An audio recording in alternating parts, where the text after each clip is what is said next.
17 June দুপুরে পানিসাগর মহকুমার অন্তর্গত জলাবাসা মণিপুরী বস্তি এলাকার বাসিন্দা তথা রাজ্য পুলিশের কর্মরত প্রয়াত কর্মীর বাড়িতে এসে রাষ্ট্রীয় মর্যাদায় সালামি প্রদান ডিস্ট্রিক্ট আর্মস পুলিশের। ঘটনার বিবরণে জানা যায় যে জলাবাসা গ্রাম পঞ্চায়েতের 4 নং ওয়ার্ডের মণিপুরী বস্তির বাসিন্দা তথা রাজ্য পুলিশের কর্মরত গৌরমাধব সিনহা পিতা মৃত বলদেব সিনহা রাজ্য পুলিশে কর্মরত অবস্থায় বেশ কিছু বছর যাবৎ মারণবেদী ক্যান্সার রোগে আক্রান্ত হয়ে ভুগছিলেন। তিনি বর্তমানে ধর্মনগরস্থিত ট্রেজারি গার্ড হিসেবে কর্মরত ছিলেন। এমতাবস্থায় অসুস্থতাজনিত শারীরিক পরিস্থিতির অবনতি হলে বিগত 11 জুন তড়িঘড়ি তাকে ভর্তি করানো হয় কৈলাসহরের একটি বেসরকারি নার্সিংহোমে।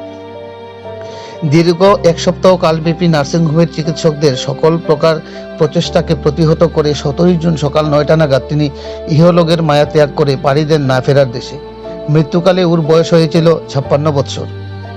মৃত্যুকালে তিনি রেখে গেছেন দুটি ফুটফুটে কন্যা সন্তান সহ হতভাগা স্ত্রী সহ অসংখ্য আত্মীয় পরিজনদের। কর্মময় জীবনে তিনি ছিলেন মিষ্টভাষী এবং কর্মচঞ্চল।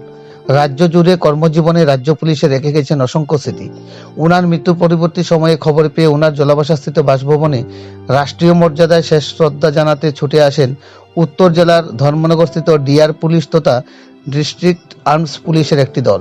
এতে উপস্থিত ছিলেন ডিস্ট্রিক্ট আর্মস পুলিশের ইন্সপেক্টর বেচারাম রায়, ডিস্ট্রিক্ট আর্মস পুলিশের সাব ইন্সপেক্টর প্রবীর দেববর্মা সহ শ্রদ্ধা ও সেলামি জ্ঞাপনকারী আর্মস পুলিশের জওয়ানেরা। প্রয়াত গৌরমাধবের মৃত্যুর পর সময়ে জলাবাসাস্থিত মণিপুরী ধর্মাবলম্বী প্রথা মেনে আচার ক্রিয়ার পাশাপাশি তাকে শেষ শ্রদ্ধা সহ রাষ্ট্রীয় মর্যাদায় শেষ শ্রদ্ধা জ্ঞাপন করেন ডিস্ট্রিক্ট আর্মস পুলিশের একটি বিশেষ প্রতিনিধি দল। রাজ্য পুলিশে কর্মরত অবস্থায় মারণবেদিতে আক্রান্ত হয়ে ট্রেজারি গার্ড কর্মীর মৃত্যুতে গোটা উত্তর জেলা জুড়ে পুলিশ মহলে শোকের ছায়া নেমে আসে। পাশাপাশি রাজ্য পুলিশে কর্মরত পুলিশ কর্মীর আকস্মিক মৃত্যুতে পুলিশ দপ্তর কর্তৃক রাষ্ট্রীয় মর্যাদায় শেষ শ্রদ্ধা জ্ঞাপন সহ সালামি প্রদানকে গোটা জলাবাসা এলাকার সচেতন মহল রাজ্য পুলিশকে সাধুবাদ জানিয়েছেন। পানিসাগর প্রতিনিধির রিপোর্ট, শ্যামলী ত্রিপুরা। এই এলাকাটার নাম কি? আজকে যিনি প্রয়াত হয়েছেন আপনার কি হয়? মেজর ভাই। উনি কোন দপ্তরে কর্মরত ছিলেন? বর্তমানে ওনার বয়স কত চলছে? 57।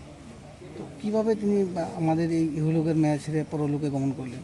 প্রথম ইয়েতে হার্ট অপারেশন হয়েছিল গুয়াহাটিতে, এরপরে আবার ইয়েতে আগরতলাতে ক্যান্সার ধরা পড়ছে বলে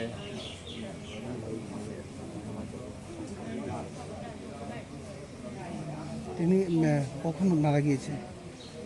সকাল 8:22। বাড়িতে, নিজ বাড়িতে নাকি না, ওখান থেকে নিয়ে এসেছি। তো আমরা দেখতে পেলাম ওনার দপ্তরের পক্ষ থেকে ওনাদেরকে রাষ্ট্রীয় মর্যাদা এবং তাদের দপ্তরের নিয়মকানুন মেনে ওনাকে শেষ শ্রদ্ধা জানানো হয়েছে। তো এই ব্যাপারে কি বলবেন? আপনার ভাই দীর্ঘদিন একটা ত্রিপুরা পুলিশে কর্মরত ছিল, কি বলবেন ওনার? গর্ব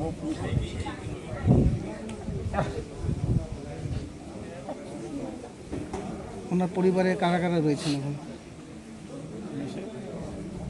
মেয়ে। উনি কর্মরত অবস্থায় মারা গিয়েছে। ওনার আর কর্মজীবন কতদিন বাকি ছিল? 3 বছর 3 মাস।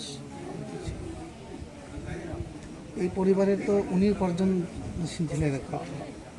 এখন আপনারা কি বিকল্প, কি ব্যবস্থা নেবেন, কি করবেন, কি ভাবছেন আপনারা?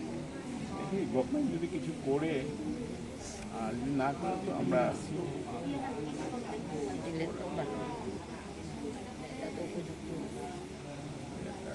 বর্তমানে ওরা তো আপনার ভাইকে শেষ শ্রদ্ধা জানালো, আমরা দেখতে পেলাম। তো আর্থিকভাবে কোনো অনুদান কি তারা দিয়েছে, কোনো সহযোগিতা করেছে?